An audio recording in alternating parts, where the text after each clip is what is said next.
Zonda Kids presents the Jesus Storybook Bible. Every story whispers his name. Written by Sally Lloyd-Jones and read by David Suchet.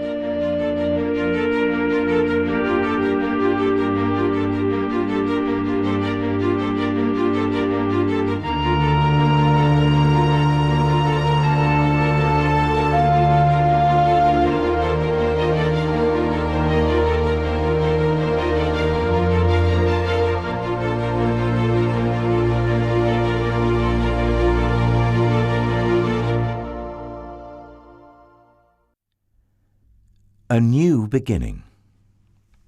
Time passed and many people filled the earth. Everyone everywhere had forgotten about God and were only doing bad things all the time. God's heart was filled with pain when he saw what had happened to the world he loved. Everywhere was disease and death and destruction, all the things God hates most. Now, Noah was God's friend, which was odd in those days because no one else was. But Noah listened to God. He talked to God. He just loved being with God, like you do with your best friend. Noah, God said, things have gone wrong. People have filled my world with hate instead of love. They're destroying themselves and each other and my world. And I must stop them. First, we'll build an ark. Do you know how to build an ark? Neither did Noah. Luckily, God knew, and he would show him. A storm is coming, God told Noah, but I will rescue you, I promise. I'll send the animals to you, ones that creep and crawl and slither and slime and gallop and hop and bound and climb. And don't forget to pack everyone's food. The storm was going to wash away all the hate and sadness and everything that had gone wrong and make the world clean again. God had thought up a way to keep Noah safe, but Noah would have to trust God and do exactly what God told him. So Noah built an ark. That's short for a very large boat. Noah's neighbours came out to watch and point and laugh because they didn't believe Noah about the boat or the storm or needing to be rescued. And Noah must have looked rather silly. His boat was in the desert. The desert was nowhere near the sea, and there wasn't even a cloud in the sky. Why would anyone need an umbrella, let alone a boat? But Noah didn't mind so much what other people thought. He minded what God thought. So he just did what God told him to do. When the ark was ready, God said, "All aboard!" And Noah's family and all the animals climbed inside. Then God shut the door. And it started raining.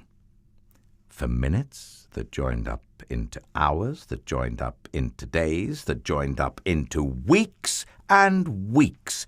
And the rain joined up into puddles, that joined up into rivers, that joined up into lakes, that joined up into a flood that covered the whole world. Their boat, that had once seemed so big, suddenly seemed very small. But in the middle of the huge storm, in the crashing waves, in all the thunder and lightning, and through it all, God was with them, and God kept them safe for 40 long days and 40 long nights. Finally, the rain stopped. The sun came out, and Noah threw open all the windows. "Hooray!" everyone shouted. Noah sent his dove out to explore, and it wasn't long before she brought him back a fresh olive leaf. Now, everyone knew exactly what that meant. She had found a tree and land. The water was going down. At last, the boat landed quite suddenly on top of a great mountain. As soon as it was safe, God said, "Out you come!" And so they did, everyone skipping and dancing onto dry land. The first thing Noah did was to thank God for rescuing them, just as he had promised. And the first thing God did was make another promise. I won't ever destroy the world again.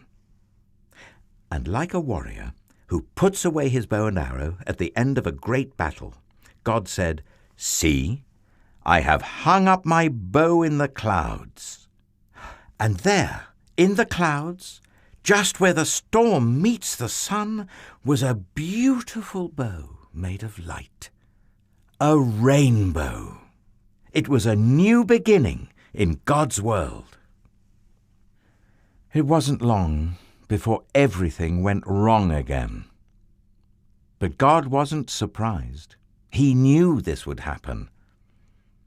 That's why, before the beginning of time, he had another plan.